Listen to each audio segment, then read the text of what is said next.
Hi, Jewish Mom. So I think all of you know that I'm really, really, really, really into living in Israel, and I've lived here for I think 24 years, and I'm still really, really, really into living in Israel. But there's one thing I have a pet peeve about living in Israel. So let me tell you about it. So there's something that I notice like when I'm outside of Israel, and especially when I'm in a place where there are not many Jews. My husband's from a place called Kingston, Ontario, which is a small city between Toronto and Montreal, and there's a small Jewish community there. But if you happen to be in Kingston let's say if I'm in Kingston and I happen to run into a Satmar Chassid, by the water, there's some like tourist sites. I'm like, hi, welcome. What are you doing here? And if I saw you a secular Israeli, I'd be, shalom, ma shlomcha. What are you doing here? It's so nice to see a Jew here. You know, but the thing is, like any Jew that you see is like Landsman, is like it's like a fellow Jew. Like you feel this instant connection. Like we are Jews. We are together. We are Jews together. Okay, um, and uh, and the problem is that when you're in a place like Israel, and I think it's probably also true of living outside of Israel in like a large Jewish community, is that you tend to all of a sudden like all the nuances of different kinds of Jews. There's like a lot of divisions. It's not enough to be like a Jew. It's not enough like I'm in Kingston. It's like, oh, you're Satmar Chesed and you're secular Israeli, and it doesn't matter. Like we're all Jews. Like feeling that instant connection of like Jewish souls, Jewish people being together. In Israel, like you see all the divisions. Like I see, every day I see however many Jews I see, all these Jews. I'm surrounded by Jews. And so what do I notice? I notice like all the differences between us. I see a Hasidic woman. Well, I have nothing to do with a Hasidic woman. I see a secular Israeli. Well, I have nothing to do with the secular Israeli. It's nothing in common with me. I even within my small kind of religious, because I'm what you call national religious in Israel. But then there's that kind of national religious and that kind of national religious, and I'm exactly my specific kind of national religious, and the people who are not exactly my kind, well, they're all very different from me. And so it's a problem with living in Israel that like I feel very divided from other Jews. I feel like everyone's kind of other, you know. So I had an interesting experience this Shabbat, and I'm not sure how this occurred to me, but it was a very powerful thing that happened, and I want to suggest it to you to try it out also. For those of you who live in Israel, who live in large Jewish communities abroad. So what I did is this past Shabbat, I spent at my daughter's high school they had a special Shabbat for the parents of the ninth graders, and it's in a small city. And in the south of Israel, and it's mostly secular, but also mixed. Like there are some religious people there, and somehow it occurred to me, like while I was walking along, I went on a long walk on Shabbat morning because I had nothing to do. I had left all my kids at home except for Yonatan, and he was still sleeping, my 2-year-old.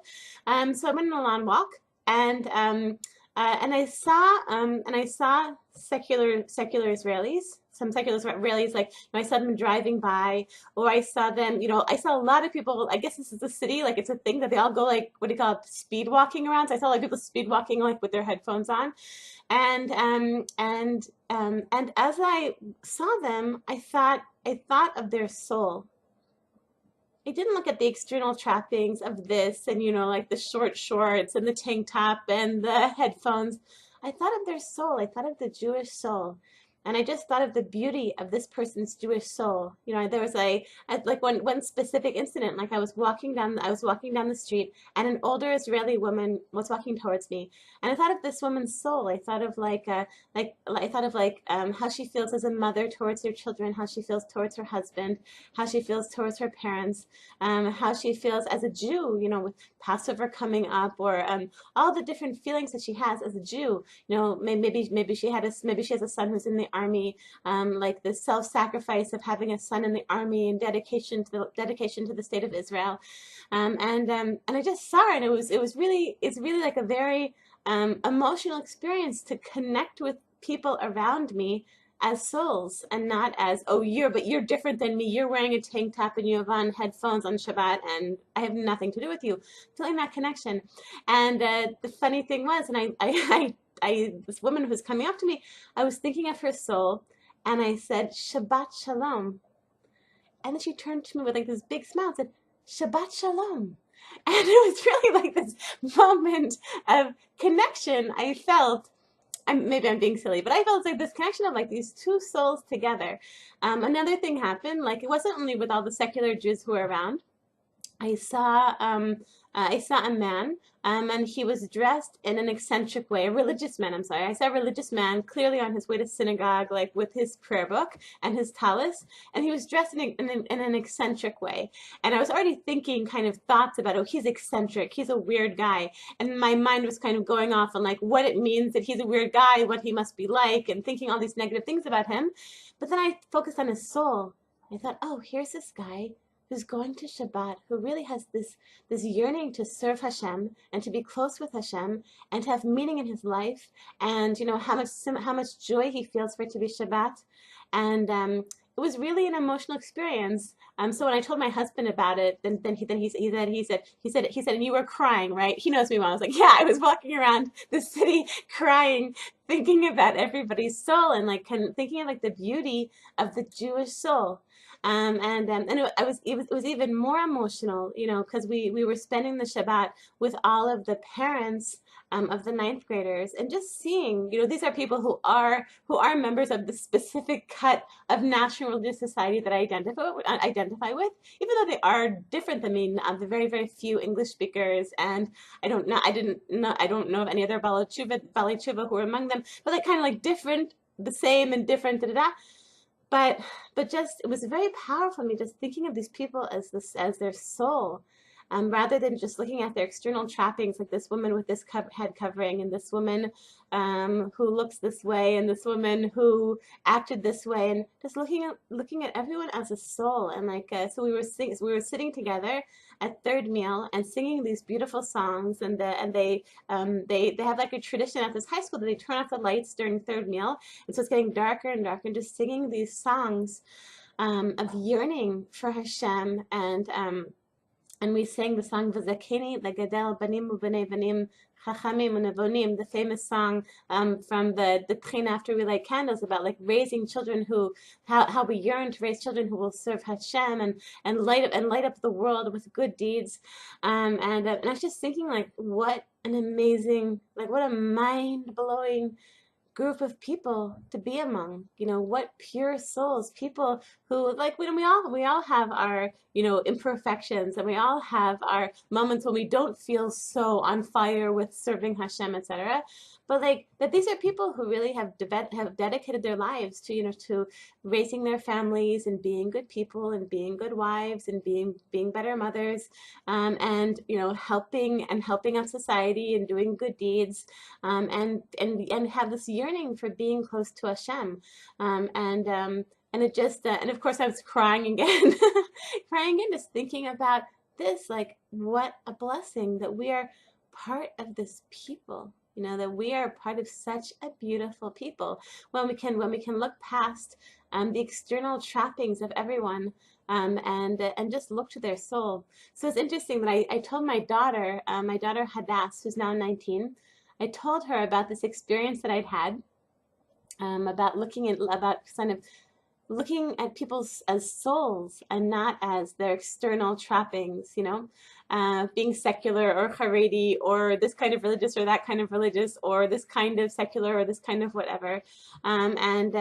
And she said, she told me something interesting. She told me my daughter Hadass is spending this year doing something really interesting. She's teaching Jewish values and Judaism to secular elementary students, secular Israeli elementary students, and like over the course of the month, she reaches thousands of secular Israeli students, and they love her. It's an amazing experience, and she really loves these students. It's been a really, really rewarding experience, challenging and also very, very rewarding. And so Hadass told me that at the beginning of the year, they had a seminar, a training seminar, and Rabbi Shmuel Eliyahu came and spoke with them. He's the son of Harav Mordechai Eliyahu, who was the former Sephardi chief rabbi, Zatzal. And Rav Shmuel Eliyahu said to them, he said, when you are teaching these students, the most important thing is to speak to them and to speak to their soul. Not to look at the external trappings of, they're wearing this kind of shirt and they have an earring here and an earring here, and and like what kind of torn shirt they're wearing and what kind of smartphone this third grader is carrying. Don't look at that. Look at their soul. Look at their Jewish soul. And she said, and Rav Shmuel Eliyahu said, and if you speak to their soul, then they will speak to you from their soul. And that reminded me of the experience of saying Shabbat Shalom to this other woman. Like when I looked at her soul, then she also spoke to me from her soul. So I just want to, so just in conclusion, I wanted you to try it out. We have so many problems with so many problems with sinat chinam, with baseless hatred between Jews, and I think that this could be like a powerful first step. That if we could try. We have so much, like the connections between different Jews. It's so tense and so politicized and so much. It's a difficult thing, and it's a very chaval. Like just think of me, like when I'm in Kingston and I see, I happen to see like a Hasidic Jew or the secular Israeli or the who knows, like the different kind of different Jews in Kingston. It's like, you're a Jew because and that's real. That's the way I should feel all the time. We are Jews, and when we can look at someone's soul and not this kind of kippah, that kind of kippah, the lack of kippah, then we can see so much beauty and we can feel so much connection with our fellow Jews. Okay, so your homework, try it. Just try it. Try it once this week, and bless myself that I should continue to be able to feel that connection with fellow Jews. And I think that when I do it, when I managed to do it this past Shabbat, I felt like this is what great people see. Like let's say like the Lubavitcher Rebbe or like Henny Machlis or people like that, like great people, like great souls, great leaders of the Jewish people. Like that like this is what enables them to be great. It's like that they see the soul, the Jewish soul, the spark behind the masks, behind all the masks that we wear, which keep us from seeing the beauty of every single Jewish soul. And I want to bless all of you with I want to bless all of you with an amazing week.